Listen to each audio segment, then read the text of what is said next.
saya Daniel Niswari, mahasiswa kebidanan dari Universitas Maikus Herman. Di sini saya akan memberikan penyuluhan tentang kesehatan reproduksi remaja ya. Iya, Kak. Despro itu adalah upaya untuk memberikan informasi, pemahaman, dan keterampilan kepada remaja tentang kesehatan reproduksi, seksualitas, dan perkembangan fisik dan emosional mereka. Tujuan utama penyuluhan kesehatan reproduksi remaja ini adalah agar kamu dapat menerapkan pola perilaku sehat, yaitu terhindar dari pernikahan dini, seks pranikah atau seks bebas, serta terhindar dari penyalahgunaan nafsa. Nah, yang pertama, saya akan menjelaskan tentang sistem reproduksi wanita. Jadi, sistem reproduksi wanita itu terbagi menjadi beberapa bagian dan fungsinya masing-masing ya. Yang pertama itu ada vulva. Vulva itu bagian luar dari alat reproduksi wanita yang bisa kalian lihat sendiri. Bagian depan vulva yang ditunggui rambut kemaluan disebut mons pubis. Selain itu, terdapat klitoris, bukaan uretra, serta labia yang terbagi menjadi dua. Ada labia mayora atau bibir besar, dan labia minora atau bibir kecil. Yang kedua, ada vagina. Vagina merupakan saluran yang menghubungkan serviks atau leher rahim ke bagian luar tubuh. Nah, di sini saya akan jelaskan beberapa fungsi vagina, jalan lahir bayi saat persalinan, tempat keluarnya darah saat menstruasi, dan jalur akses sperma untuk menuju rahim. Yang ketiga itu ada rahim atau uterus. Rahim merupakan organ kecil berongga yang berada di antara kandung kemih dan dubur.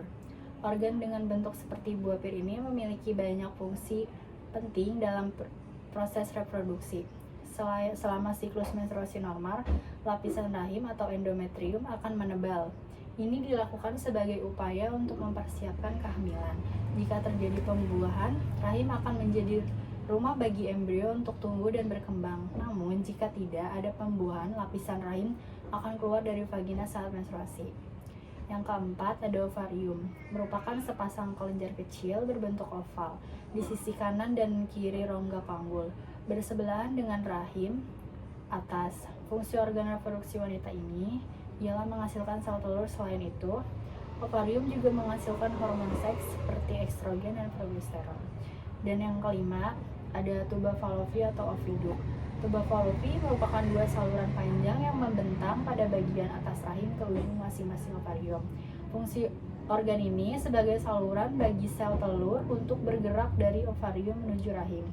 Konsepsi alias pembuahan sel telur oleh sperma terjadi di saluran tuba fallopi. Nantinya, sel telur yang berhasil dibuai di saluran tuba fallopi akan bergerak menuju rahim. Nah, selanjutnya saya akan menjelaskan cara menjaga kesehatan alat reproduksi. Apakah kamu udah mengetahui atau belum? Belum, Kak. Nah, organ reproduksi pada manusia tidak luput dari resiko masalah kesehatan.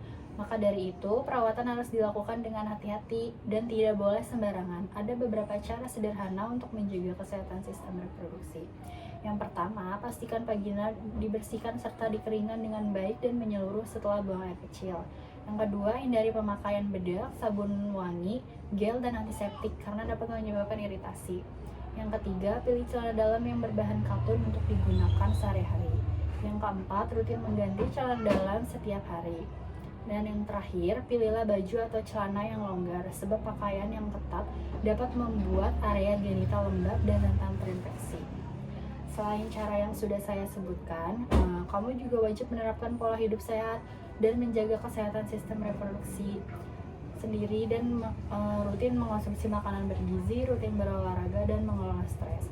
Kalau kamu mengalami masalah pada kesehatan reproduksi, segera konsultasikan ke dokter.